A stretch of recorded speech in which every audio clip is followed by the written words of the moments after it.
Bonjour Arnaud, merci beaucoup d'être avec nous aujourd'hui. Donc, pour démarrer cet entretien, est-ce que vous pourriez vous présenter en quelques mots? J'ai 33 ans et je suis ingénieur brevet à Lyon.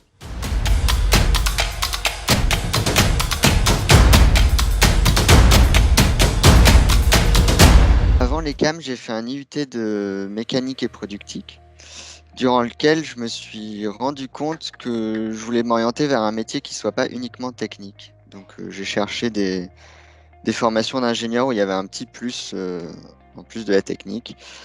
Et j'ai vu que les CAMREM proposaient une option en propriété industrielle. Donc voilà, je me suis renseigné sur le sujet, ça m'a plu.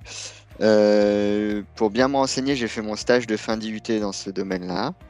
Puis après, voilà, je suis allé à l'ECAM faire une alternance en propriété industrielle.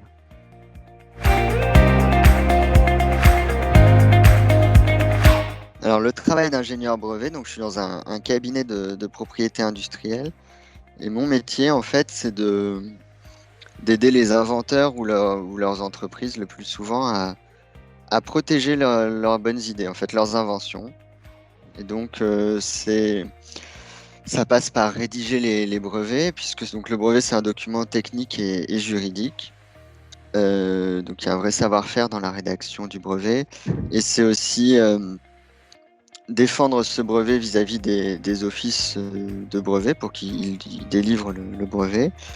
Et puis, ça peut être de défendre les intérêts de mon client face à des gens qui sont des contrefacteurs, ou ça peut être d'attaquer un brevet qui gêne un client. C'est vraiment un métier qui fait le lien entre le droit et la technique, et on utilise vraiment toutes les compétences techniques pour comprendre une invention, et aussi des compétences juridiques qu'on apprend après pour de droit des brevets en fait.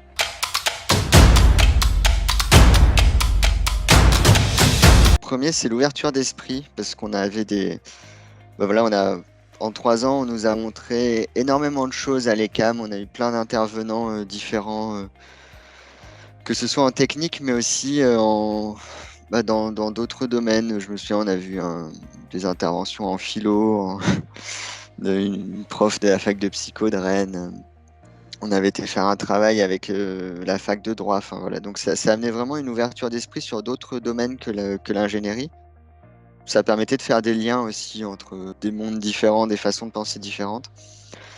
Et donc c'est quelque chose que j'ai vraiment apprécié, ça. Quelque chose que je retiens de l'ECAM, c'était l'humanité en fait. C'est-à-dire outre les enseignements scientifiques et techniques, le parcours éducatif proposait vraiment un chemin de croissance intérieure aux étudiants, notamment avec les rapports de stage ou d'alternance qui demandaient, on nous demandait de rendre compte de ce qu'on avait fait sur le plan technique, mais aussi de comment on l'avait vécu et de prendre du recul sur comment on avait grandi en fait. Et puis il y a une dernière chose, alors ça c'est quelque chose que je tiens quand j'étais étudiant, il y avait eu les 20 ans de l'école qui avaient été célébrés. Et à cette occasion, ils avaient demandé à des patrons d'Ille-et-Vilaine ce qu'ils appréciaient chez les étudiants, enfin chez les ingénieurs ECAM. Et il y en a plusieurs qui faisaient ressortir l'humilité. Et c'est vrai qu'on nous montait pas le bonnet à l'ECAM en fait. On nous disait pas qu'on allait être des patrons d'entreprises du CAC 40. Et on formait bien à l'esprit d'équipe plutôt qu'à l'esprit de compétition en fait.